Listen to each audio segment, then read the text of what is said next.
right, good afternoon, everybody, and welcome to Southwestern College's Work-Based Learning Processes presentation. I am Brandy Bass, and I am the lead Work-Based Learning Coordinator. We also have Victor Brown, who is our SES Specialist, JPCM, and we have Genesis Lustrea Quicho, Internship Job Developer with us today. So let's go ahead and get started. Before we dive into our processes, we thought it might be a little helpful to talk out how our structure is a little bit different. So at Southwest College, we utilize the WBL investment a little bit differently. Rather than funding one or two positions, we actually divided the funds to create 10 work-based learning coordinator roles, and they each support their own school and center at Southwestern College. So at Southwestern College, we have one main campus and 3 higher education centers. So Jennifer, the dean of the project, recognized very early on that getting buy-in from faculty and moving that needle in WBL would have to come from one of their own. I serve as the lead work-based learning coordinator. I help coordinate the group, more of the back end to help keep things running, make sure everyone meets their deliverables, coordinate registration, referrals, project development. Coordinators come to me with questions, and then I connect with Jennifer once a month, help give us, discuss progress and or challenges, and build our monthly coordinator meetings. I also represent the WBL coordinators at the region meetings and in the conduit to bringing the information from the college to the region and vice versa. So to make sure that we're all on the same page, we actually do have a standard operating process. We have a document to explain how to be a work-based learning coordinator, how we institutionalize and operationalize our specific process. Also, each semester, we do attend our department and school meetings. We share new information about what the WBL team has been working on, as well as promotion of any professional development or WBL events that are happening on our campuses. We also have a Google Share Drive with tools and resources to share with each other. So everything and anything that we've ever brainstormed or created, as well as attendance for PD events or any faculty we've assisted, it lives in this Google Drive so that we all have equal access and opportunity for live edits and changes. Along with this, we also hold monthly meetings and have monthly deliverables to keep us all on track with our WBL work and who is doing what. We also have Genesis, funded by local Strong Force dollars, and Victor, funded by regional Strong Workforce dollars, and they are housed within our Student Employment Services office. They are absolutely essential and integral parts to the work that we do as WBL coordinators. Altogether, this is our WBL team. So I did want to mention throughout our presentation, you're going to see a little asterisk. If there's an asterisk, it means that this is where we help document and record information with the faculty and students that we work with. Okay. So our WBL coordinators are strictly faculty facing. So we're really focused on developing that infrastructure for work-based learning at Southwestern College and supporting our faculty. So this work is really for the classroom and how we ultimately connect to our students. So in this very first box, this is where faculty learns about work-based learning. So we actually have several different ways to help educate and support and connect our faculty with resources. So the first, the work-based learning coordinators host 4 professional development presentations per semester. And with each presentation, we make sure that we take attendance and have a follow-up feedback survey to see what faculty would like us to talk more about or explore further in future presentations. We also create semesterly newsletters that highlight specific WBL activities, new and or existing WBL activities on the campus, testimonials, and a calendar of events. Even though a lot of our efforts are group oriented, we do work individually within our schools, like I mentioned, because we each represent our own school. So we do attend our own department school meetings each semester and share new WBL information.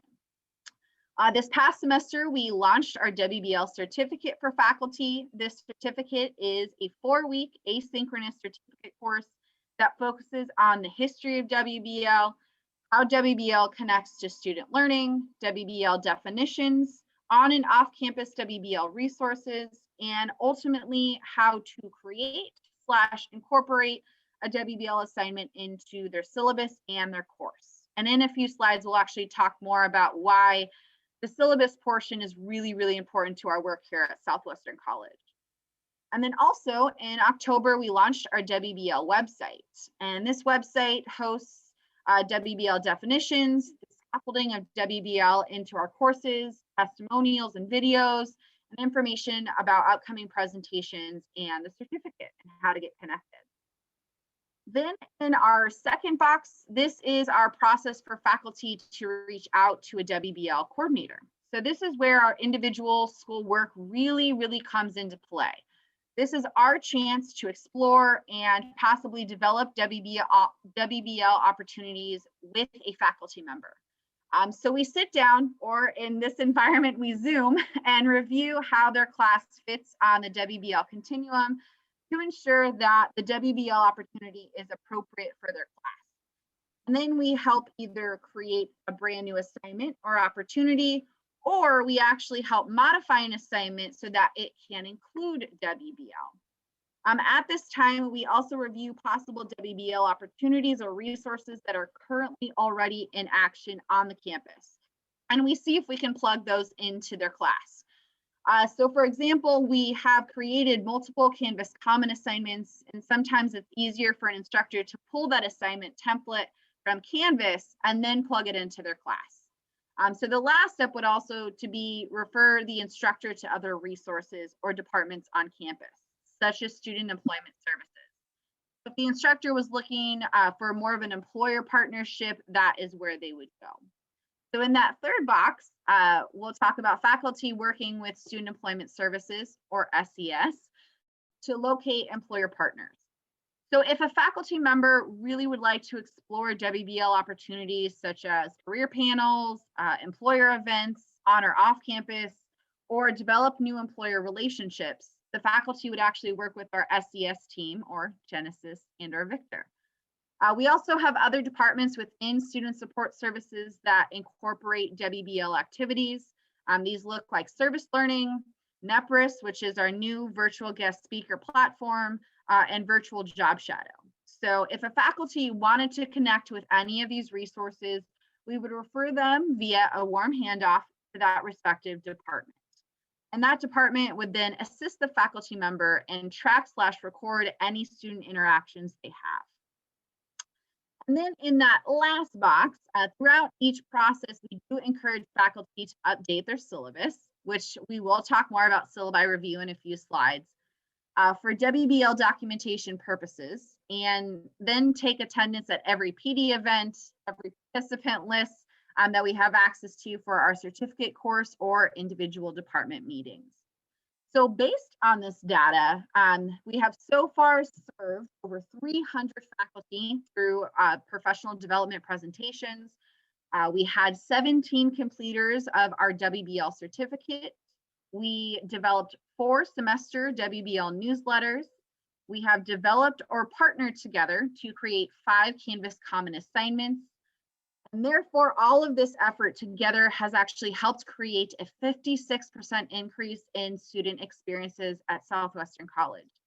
So we'll actually discuss this number a little bit further in a few slides when we talk more about our syllabi review process. So as mentioned above, work-based learning coordinators are strictly faculty facing. However, in the event that a student does come to us and want assistance, we then just directly hand them off via warm handoff to student employment services so that Genesis and/or Victor can help them in any way.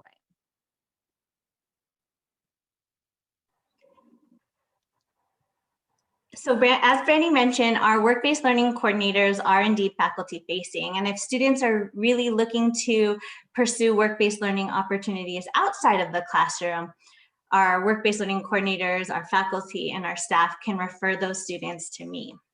Again, throughout this slide, we're indicating that all documentation that occurs is happening with an asterisk.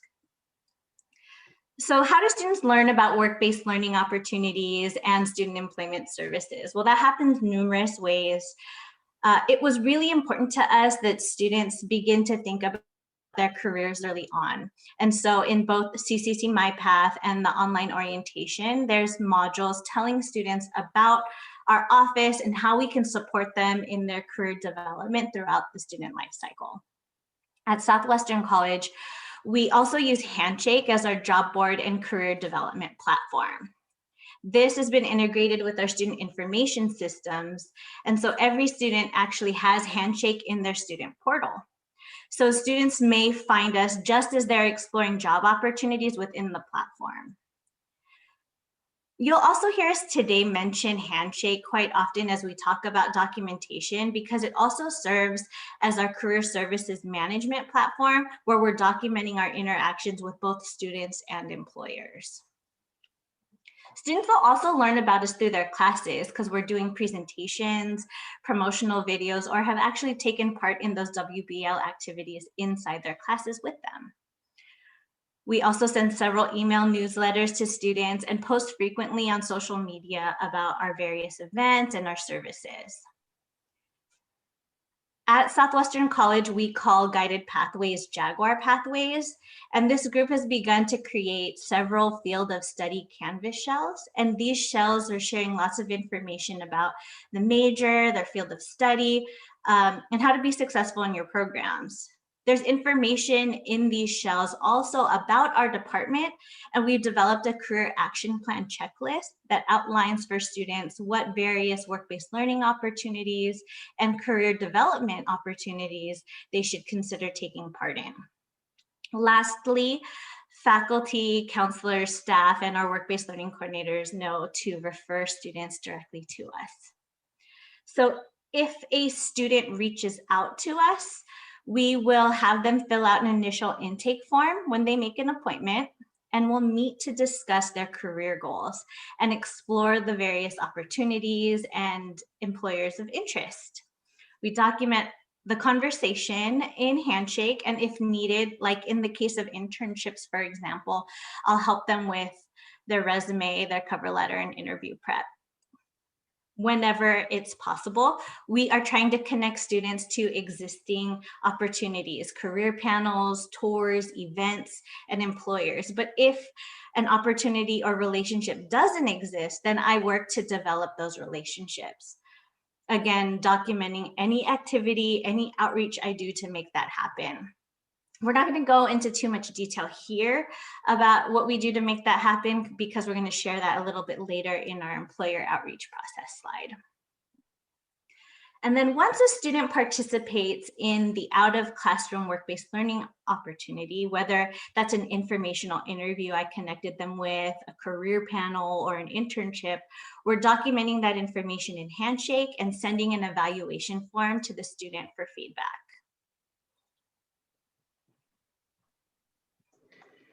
So as the job placement case manager at Southwestern College, I support students in finding employment. And here's our process. And the first step, I do a proactive inreach to students each semester and throughout the semester. I contact our student services data software specialists and request a list or report for all of our CE students who have 45 units or more, and those who have also petitioned to graduate by the end of the semester. I then send an email to these students informing them of our services, and I do this in order to help more students obtain employment in their fields of study. I target those who have taken more courses within their major and may be closer to graduation. But my caseload isn't limited to just those CE students close to graduation. I help all who request a job search assistance. Those students may find out about our services through in-class presentations, we coordinate with faculty, promotional videos we've made for our Canvas classes, emails sent promoting various positions and events on our social media platforms, such as Facebook, Instagram, Twitter, or even those who just stop by our department to review the job leads or find us on our Southwestern College website in their search for employment. And of course, there's always the old-fashioned referral from faculty, staff, and also our counselors. In the second step, after a student is identified or states that they're seeking employment, I assess students for their level of service and assistance needed when booking an appointment with me.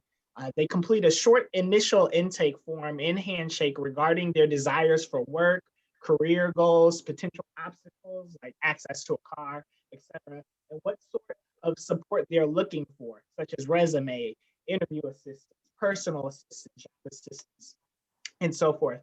Then in meeting with the student, we have a larger conversation to review their form and discuss their career goals and job search. Notes regarding the appointments are entered into Handshake, as Genesis mentioned. And we have the student's intake form as documentation as well. If after the initial intake form and our discussion, if I find the student could benefit more from additional support in career exploration and preparation, I'll refer them out to other resources. One important difference to note about our college is that we have both a career center and a student employment services center. These are two separate departments to assist students with their careers.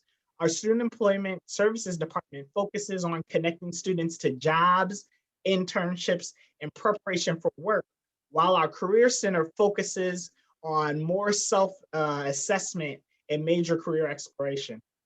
The Career Center is focused on also transfer and long-term career planning as well. We understand this can often be confusing for individuals outside of our college, but our two departments work closely together.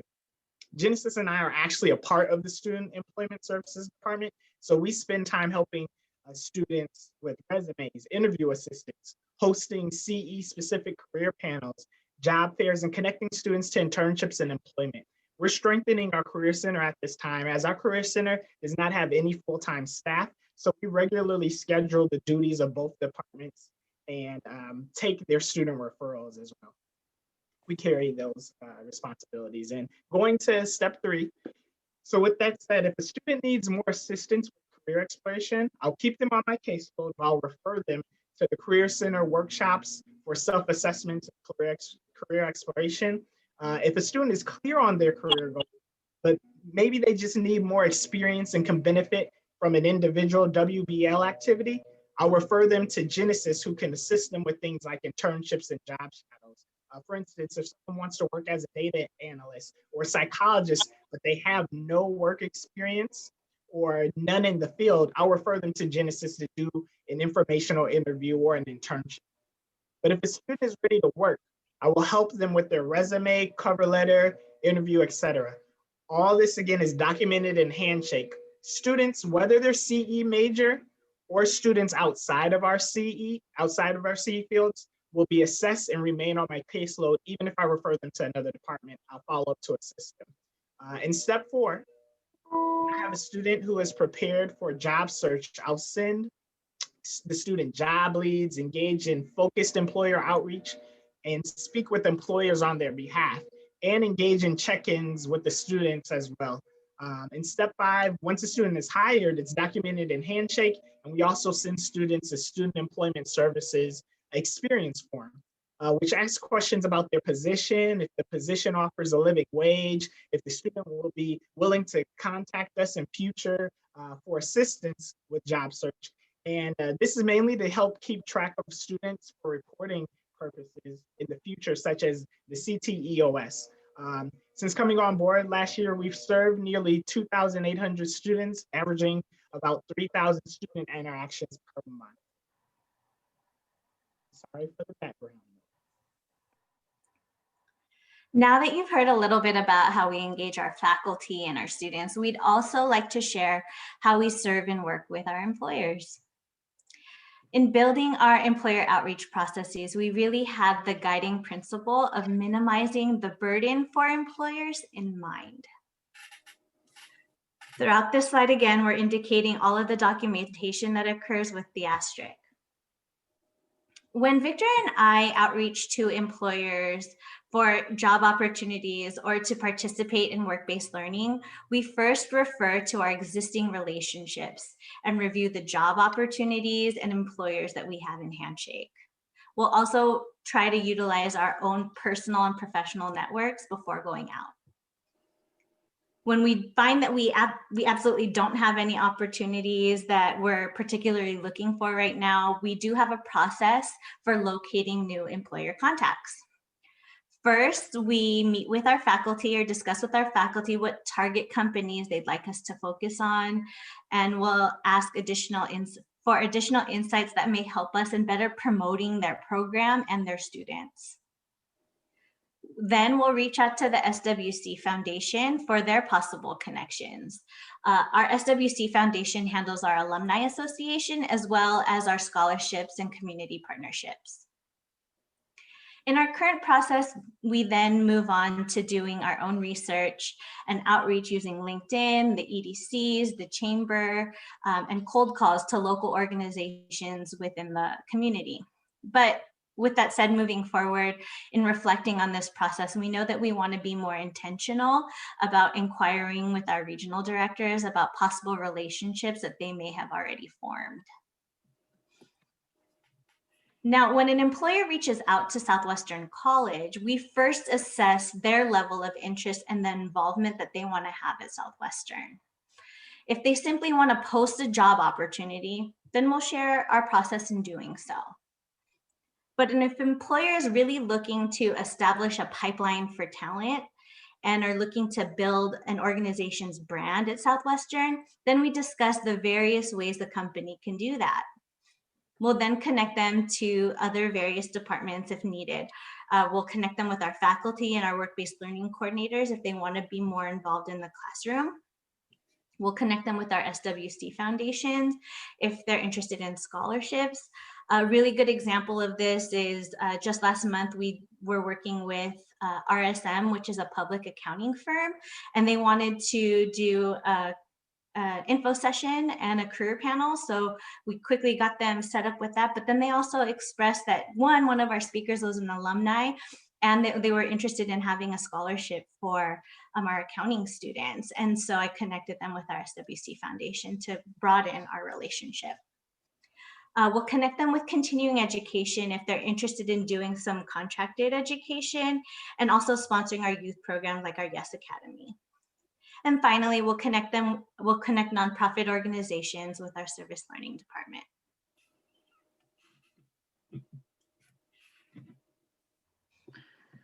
Collectively, our team has put a lot of work to set up these processes that connect the faculty, students, and our employers together. One of the biggest examples of the impact we had on this work is through our syllabi review. So a syllabi review is a look into all syllabi across the campus for one academic year with summer, fall, and spring semesters. Each coordinator reviews school syllabi and then documents the WBL opportunities that are happening within of those courses. The information gathered actually helps us make more data-informed decisions, such as what faculty and programs may need or customized support from us. We also use this data for the annual WBL inventory. So instead of sending out the rate each year, we actually collect the data from the syllabi view and then input those numbers into the survey for in-class WBL experiences. This helps us get a more inclusive and accurate view as to what WBL is actually happening on our campus. So the amount of syllabi reviewed between 1819 and 1920 was about the same, but as you can see, the WBL experiences and student interactions increased significantly. WBL experiences increased by almost 71%, and student interactions increased by 56%. It's also notable to mention that out of our 10 schools, 8 schools had an increase in WBL activities, and 4 of those 8 schools had significant increases. So this really helped us see that what we are doing is really, really working on our campus.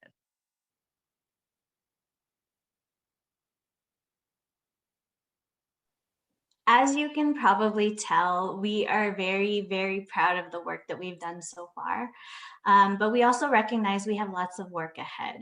In the following year, we're really focused on looking for ways to improve our processes and to be more efficient.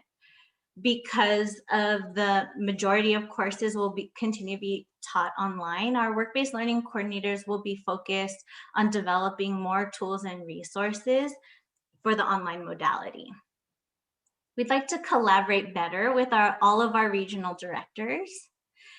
And as an institution, we're really just beginning to establish our processes for data collection for SG21. For example, right now, for in-class work-based learning activities, we're exploring updating the method of instruction in Curricunet to include work-based learning so that the data can be captured on the back end for the course outline of record, which reports into MIS. Weaving work-based learning into the internal fabric of Southwestern College has always been a focus of ours and will continue to be. Our Dean, Jennifer Lewis, has also committed local strong workforce funds to supporting a lead work-based learning coordinator role and a new industry engagement specialist to help support this work. And finally, we want work-based learning to be part of the culture and part of just how we do things at Southwestern. And so we're working with faculty and leadership towards building work-based learning into student learning outcomes, program learning outcomes, and institutional learning outcomes here at the college. So thank you very much for taking the time to hear our presentation today. And now we'd like to open up for any questions. Thank you, guys. Questions, please. I have two questions. One's really easy. What's your student population? And the other is counseling directly integrated in your work-based learning process? So population-wise, and Jennifer's online, so she can probably help us too. I think we're hovering right now around 19. Is that right, Jennifer? 19,000? Yeah, between 19, we've all had a little loss of enrollment due to COVID. Typically, we serve about 25,000. It's our size. And then in terms of counseling, they're integrated throughout all of our processes. Our counselors will teach courses, so they'll take part in our PD courses and do some work-based learning. In terms of counseling, they're also referring students directly to us. Our career counselors will help in the process a little bit too, but they're all adjunct as well. So we carry the brunt of the work, but they're all very supportive. And Brandy is actually our work-based learning coordinator that supports the School of Counseling. So awesome, thank you. No problem. Hi, I have a question. Deb Roth from Continuing Ed. I was curious about the professional development opportunity that you've created for work-based learning, the 4-week certificate. Could you speak a little bit more to that? How long it took you to develop, what the receptivity has been, those types of questions. Absolutely. So we started developing the certificate back in March. It was kind of an idea that we've had from the beginning of our project. As a team, we had 5 of our coordinators help develop this. So about from March to July, it was full force creating all the content. And then we had to meet with our distance education team to make sure that it was accessible for online. And then we actually had our other coordinators review it as well. So that took another month. And then the minute we were ready to go, we actually launched it in October, and we had a lot of interest on our campus. We actually still have a waiting list of participants for the spring.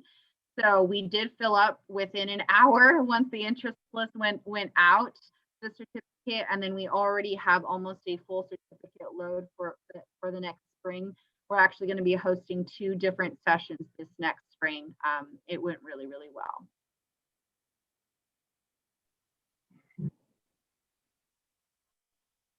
Have you seen any types of shifts in the incorporation of work-based learning, either in the classroom or any additional feedback loops as a result with the industry advisory boards and the connections made as a result of this?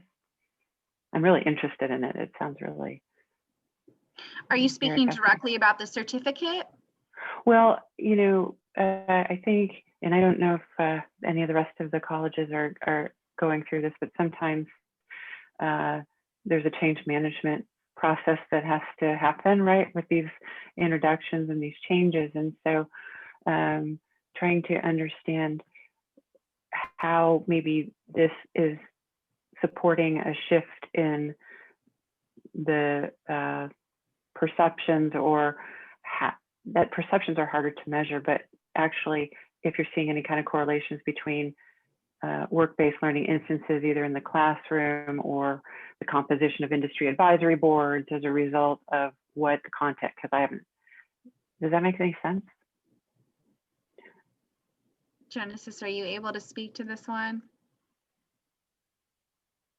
I can't really speak directly to what impact we've been able to have in terms of has work-based learning changed the way that we do our advisory boards, and how we've been able, I honestly, I can't say that work-based learning has had like a direct effect on how we are, the makeup of our advisory boards. I would love to be able to dig a little bit more into that, mainly because I think industry engagement is certainly going to change how employers in the community will look at how strong our programs are, right? And so I think it's definitely something that we haven't taken a close look at yet, but it's definitely something that I think we need to take a look at and see, what perceptions our employers have with more employer interaction within the programs. Does that answer your question, Deborah? It does. I was just, my eyes lit up when I was hearing that you're getting that kind of participation and that interest. And so I want what you have. So, not to say that continuing ed isn't participating, but it sounds like you've taken it to another level. So maybe we can talk offline so I don't derail this call too much more. Well, and Deborah, I'll share because I do get the chance to attend some of our industry advisory committee meetings, and I am seeing agenda items talking about work-based learning and how, as an industry advisory committee member, what is your role in providing work-based learning opportunities for the program that you're advising. So we are seeing, and I think that Genesis is absolutely right. There's work to do in this area. And I'm absolutely ready to help support that work with faculty to start to see that on those agenda items as an opportunity for industry to further engage with their programs as they serve on committees. Kevin, I have a question.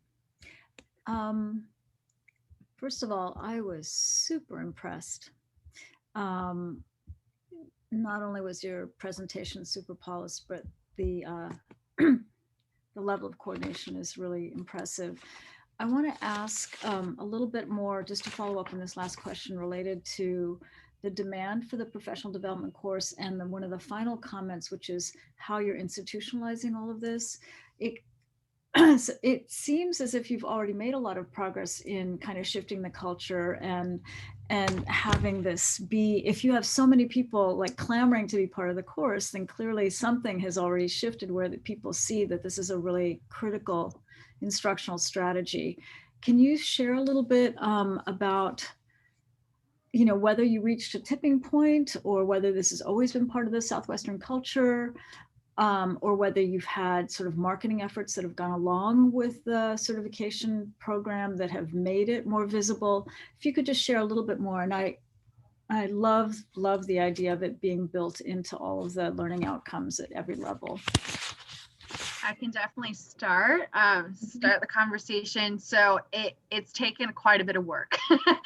As you can see through our presentation today, all of this has come together because we worked really hard together to get it off the ground. So in the beginning, it was very difficult to kind of grasp faculty members' participation in kind of anything that we did. And so we took a very group-oriented approach. Really, it started at kind of the beginning of this year, 2020, where we started really doing everything in a group effort. So that's when we started to build the certificate curriculum, knowing that it was a way that faculty could really start exploring WBL. And feedback on the certificate is faculty said, some of the faculty members thought they knew WBL, but when they took our course, they realized that they didn't really truly know what it was, and they didn't really connect it to student learning. So that was a big part of also our professional development presentations that we also put on and along with this. That's kind of how we've gotten a lot of this hype, is because this semester we kind of started that really doing more professional development presentations to really get that buy-in. So it's taken a time to get buy-in, but now that faculty are starting to hear about our presentations and about our outreach, and they're starting to read the newsletters and they're able to go to the website to get information, we're really starting to build it. And so I think with our work within the next year is definitely to continue off of what we have started to build, because now faculty, I think, are really starting to see the impact and how exciting it is, especially when they see those testimonials from our students and other faculty members. Thank you. Brandy, it looked like Pavel had his hand raised, so we'll go ahead and let Pavel ask the final question, and then we'll go ahead and transition. Thank you again. This has been great. Thank you, colleagues. And Brandy, I think you mentioned something very critical, which is the next step, what will come next. So my question in general was more for curiosity, and probably Victor might be the best person to answer. It's about the employment engagement that Southwestern College might be already doing in terms of the binational, collaboration. The nature of Southwestern itself being on the border sides of San Diego and Tijuana. If you have, done any projects where a student could be commuters, or they are, working on obtaining certificates in, importing, or those, border trade stuff that allows that type of multinational, approach for work-based learning. So just a comment, question. Yeah, kind of, thank you. The question, since Southwestern College, we are closer to the border, there are at times job opportunities that come about. One thing that we do is we do some vetting, make sure that the job opportunity is great. We haven't had at this time a lot of job connections directly across the border. We do have a lot of students who do travel back and forth, but at this time we're building our connections. We're building in those areas. It is something that comes up. It's something that we're looking forward to moving into a little bit more, but we haven't had many students at this time that have secured positions across the border directly through our department at this time. And if I can chime in here, over on the internship side of the house, we do a little bit more, because our students will have those relationships if they're already over there. Particularly in our international business program, we see a lot of students who want to do the cross-border relationships in terms of logistics and transportation. And so we do work with a lot of companies within the Otay Mesa area, the Otay Mesa San Ysidro area, that specialize in that. So within internships, I see a little bit more of it than, say, Victor does at this current point in time. Thank you, Southwestern. We really appreciate your demonstration today. One thing that I just wanted to share quickly that stood out to me, and I think I already shared this with you, but at the beginning you talked about, or Brandy talked about, how you guys created a document that talks about how to be a work-based learning coordinator, right? One of the things that I've kind of envisioned or seen or talked about, I think with a couple of the colleges, is like when I had my first adult job and I sat down at the desk in the cubicle and I didn't know what I was doing, I looked up on the shelf and was able to pull that binder down that were the standard operating procedures, right? Of like what my job is and what I should be doing. And when we think about institutionalization and how we make this a regular part of our campus and our work, taking it to that step is going to be very important, especially as, you know, everybody moves up and moves on and so forth, making sure that all this hard work that you guys have put into this is lasting, right? And it's documented for the people who come behind us. And so I appreciate that work that you guys put into it, and maybe in a future COP, we can dig a little deeper into that.